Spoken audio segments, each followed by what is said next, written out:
जय माता दी।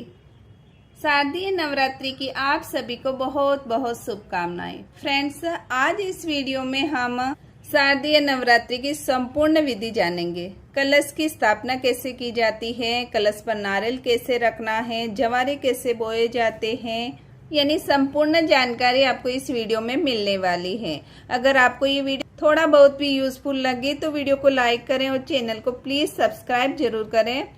माँ भगवती की कृपा आप पर सर्वदा बनी रहे, इसी कामना के साथ वीडियो शुरू करते हैं। तो सबसे पहले ये जान लेते हैं कि 2025 में नवरात्रि कब से शुरू हो रही है। फ्रेंड्स, 2025 में नवरात्रि 22 सितंबर से शुरू हो रही है। तो नवरात्रि के पहले दिन ही सुबह स्नान आदि से निवृत्त हो जाएं। उसके बाद जिस जगह पर भी आपको पूजा करनी है उस जगह को पहले अच्छे से हमें साफ कर लेना है। देखिए, नवरात्रि में चौकी लगाई जाती है वो मुहूर्त से लगाई जाती है, इसलिए आपको शुभ मुहूर्त देखकर ये चौकी लगानी है। तो हम एक लकड़ी की चौकी लगा देंगे, चौकी पर लाल वस्त्र बिछा देंगे और चावल का आसन लगाकर माता रानी की मूर्ति हो या तस्वीर को विराजमान कर देंगे। अब हम कलश की स्थापना करेंगे। तो कलश के अंदर गंगा जल डाल देंगे, उसके बाद कंठ तक हमें जल से भर देना है। कलश आप तांबे, पीतल या फिर मिट्टी का कलश भी ले सकते हैं। कलश के ऊपर स्वास्तिक बना देंगे और कंठ में कलावा बांध देंगे। उसके बाद कलश में डालने के लिए सुपारी, हल्दी की गांठ, एक का सिक्का, लौंग और चावल डाल दें। आप चाहें तो इलायची भी डाल सकते हैं, 5 चीजें डाली जाती हैं। उसके बाद आम के 5 पल्लव लेंगे और उसके ऊपर रोली का तिलक करेंगे और चंदन का तिलक करेंगे। आम के पत्ते नहीं मिल रहे हैं तो आप अशोका के पत्ते भी ले सकते हैं, लेकिन 9 दिन तक अगर पूजा की जाती है तो अशोका के पत्ते जल्दी सूख जाते हैं, इसलिए हो सके जहाँ तक आप डंठल के साथ आम के 5 पल्लव या 7 पल्लव लें। आम के पल्लव को कलश पर सजा देंगे। उसके बाद पूर्ण पात्र लेंगे और पूर्ण पात्र पर नारियल रखेंगे। तो नारियल के ऊपर लाल वस्त्र लपेट कर कलावा लपेट देंगे। अगर लाल वस्त्र नहीं है तो आप कलावा लपेट कर भी नारियल को रख सकते हैं। नारियल का मुख जो पूजा करते हैं उनकी तरफ रखकर हमें कलश पर नारियल रखना है। चावल की ढेरी लगाकर या फिर अष्टदल कमल बनाकर कलश की स्थापना कर देंगे। तो मैं यहाँ पर अष्टदल कमल बनाकर देखिए कलश की स्थापना कर दूंगी।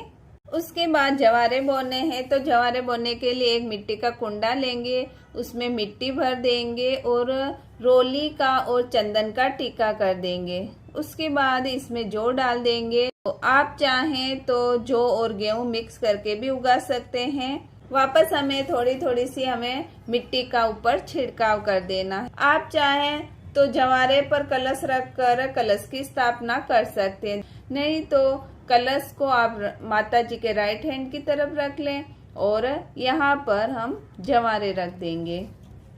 तो दोनों तरह से आप कलश की स्थापना कर सकते हैं। अक्षत का आसन लगाकर भगवान गणेश जी को विराजमान कर देंगे और दिए के भी हम अक्षत का आसन लगाएंगे।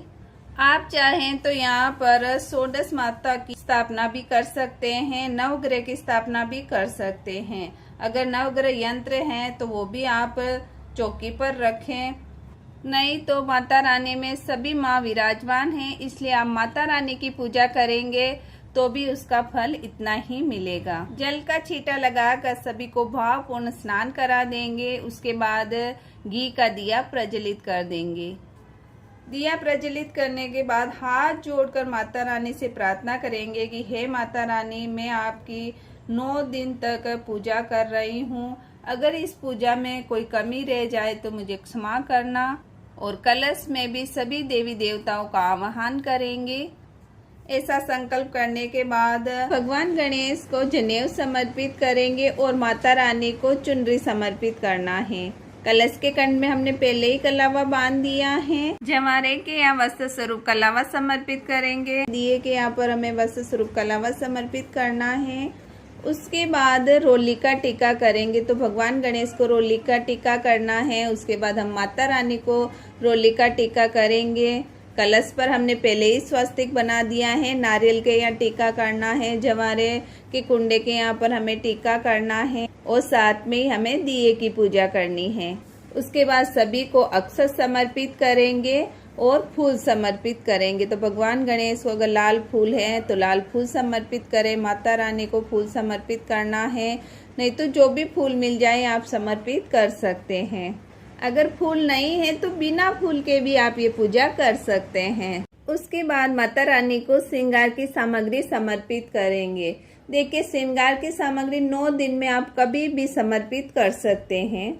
भोग समर्पित करेंगे तो भोग में पतासों का भोग लगाया जाता है और ये शुभ माना जाता है, इसलिए आप पतासे मिश्री ले सकते हैं। पंचमेवा का आप भोग लगा सकते हैं। ऋतुफल का भोग समर्पित करेंगे। उसके बाद जल समर्पित करना है। गुड़ और नारियल का भोग भी समर्पित कर सकते हैं। उसके बाद दक्षिणा समर्पित करेंगे। तो दक्षिणा भी आप 9 दिन में कभी भी समर्पित कर सकते हैं। सुबह के समय छोटा सा हवन किया जाता है। तो गाय के उपले को गैस पर जला देंगे और इसमें एक लौंग का जोड़ा समर्पित करेंगे। घी में डिप करके लौंग का जोड़ा समर्पित करना है।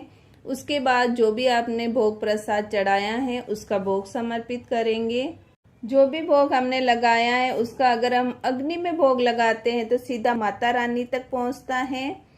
कपूर डालकर भी आप अग्नि में भोग लगा सकते हैं, बहुत अच्छी तरह से लग जाएगा।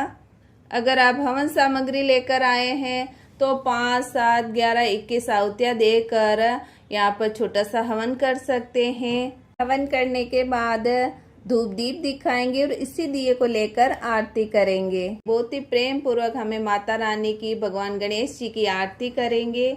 आरती करने के बाद पूजा में रह गई कमियों की क्षमा याचना करेंगे और मनोकामना पूर्ण होने की प्रार्थना करेंगे। उसके बाद हाथ में जल लेकर एक बार अग्नि पर हमें घुमा देना है। पूजा संपूर्ण हो जाएगी। उसके बाद जमारे सींचेंगे और जो भी आपने भोग प्रसाद रखा है वो सभी में बांट दें। तो फ्रेंड्स, 9 दिन तक हमें डेली इसी चौकी पर पूजा करनी है। सुबह हमें डेली इसी तरह पूजा करनी है। कलश को नहीं हटाना है। माता रानी की तस्वीर को, भगवान गणेश को, जवारे को, किसी को हमें नहीं हटाना है। इसी चौकी पर हमें शाम को दिया जलाना है और भोग प्रसाद रखना है। इस वीडियो में मैंने आपको बहुत ही सरल और संपूर्ण विधि बताई है। आपको ये वीडियो कैसी लगी जरूर बताना और मेरी दी गई ये जानकारी आपके लिए यूज़फुल हो तो वीडियो को लाइक और चैनल को सब्सक्राइब जरूर करें। मिलते हैं किसी और वीडियो के साथ। जय माता दी।